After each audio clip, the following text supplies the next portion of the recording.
The pressure on Ukraine is rising, and the information space is now overflowing with talk of a US-driven peace plan that Kyiv clearly does not see as fair. Over the past 2 days, the diplomatic tempo has exploded. The top US Army leadership arrived in Kyiv. The acting US ambassador to Ukraine confirmed what she called an aggressive schedule for negotiations.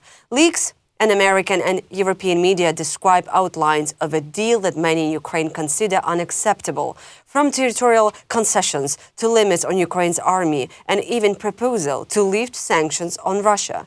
And all of this is happening while Ukraine is still under daily attack. Washington insists this urgency is about saving lives, protecting Ukraine's energy system with this winter, and preventing further escalation. But in Kyiv, the mood is different. There is deep concern that Ukraine may be pushed into signing something that does not reflect the reality of who is the aggressor and who is defending itself. US officials now openly say President Trump wants rapid results. Right now was the phrase used by one senior figure. But the question Ukrainians are asking is simple. Why should a country that was brutally invaded be asked to accept a peace that feels like a punishment? Ukrainian officials publicly acknowledge receiving a draft plan from Washington and say they are ready to discuss it. But privately, many stress that peace cannot come at the cost of sovereignty, security, or justice. Experts have long warned that wars rarely end on perfect terms for the victim. But they also underline something else. Peace must not reward the aggressor. Ukraine is determined that any agreement must reflect this principle.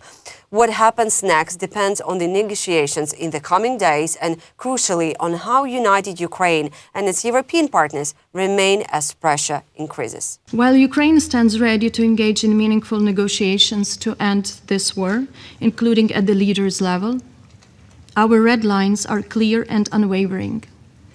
There will never be any recognition, formal or otherwise, of Ukrainian territory temporarily occupied by the Russian Federation as Russian. Our land is not for sale. Russia claims new advances and Putin escalates rhetoric with an attack on Ukrainians' leadership. Russia's top military commander, Valery Gerasimov, announced that Russian forces have allegedly taken full control of Kupiansk in Ukraine's Kharkiv region. Ukraine has not confirmed this claim, and no independent verification is yet possible, just as with many previous Russian victories announced long before reality. Gerasimov declared that Russian troops are advancing in the Vovchansk area as well, and that more than 80% of the city has been liberated.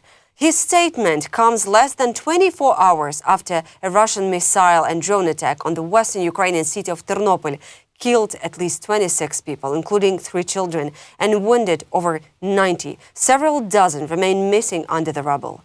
Against this backdrop, Vladimir Putin delivered a new personal attack on Ukraine's government, remarks clearly designed to discredit Kyiv at the very moment when international discussions about peace terms are intensifying. Speaking at a meeting with his military leadership, he claimed that Ukraine is supposedly run by a criminal group that usurped power and is using the war for personal enrichment. These remarks come despite the fact that it is Russia that launched the full-scale invasion of Ukraine in 2022, has repeatedly targeted residential buildings, energy infrastructure, and evacuation convoys, and continues daily strike that kill Ukrainian civilians across the country. And while the Kremlin tries to brand Ukraine's leadership as illegitimate, Moscow itself maintains a system where opposition figures are jailed or exiled, elections lack real competition, and independent media are shut down.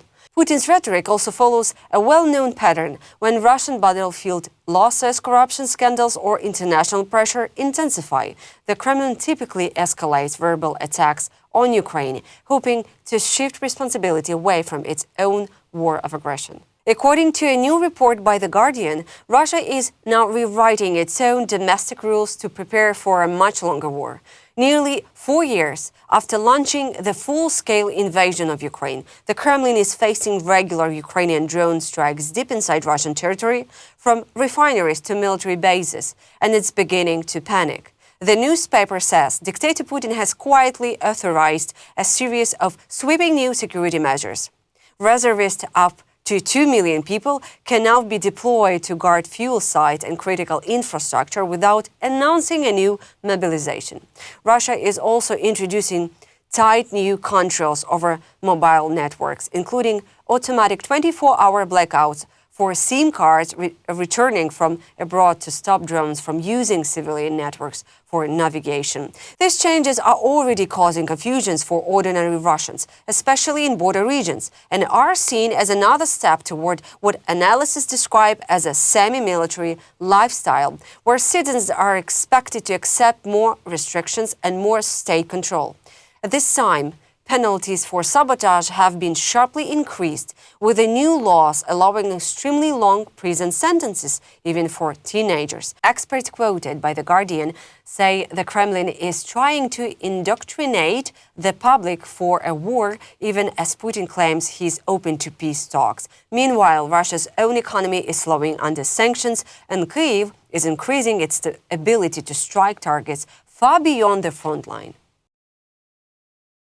This January, Russia's full-scale invasion of Ukraine will outlast the duration of its fighting in the Second World War, and the authorities were working to foster a mood in the country that would justify further sacrifices for the war. In addition to demanding greater sacrifices from its citizens, the state is relying on intimidation and psychological pressure to maintain control. Moscow in recent weeks has moved to sharply increase penalties for sabotage inside Russia, introducing measures that range from lifelong, Stalin-era-style sentences to prosecuting children as young as 14. Washington says the latest U.S. sanctions are hitting Russia exactly where it hurts its oil money. A new analysis from the U.S. Treasury shows that the Kremlin is now earning significantly less from its energy exports, just weeks after Washington targeted Russia's two biggest oil companies, Rosneft and Lukoil. According to the report, the price of Urals crude, the main benchmark for Russian oil, has dropped by more than 21% since the sanctions were announced in late October.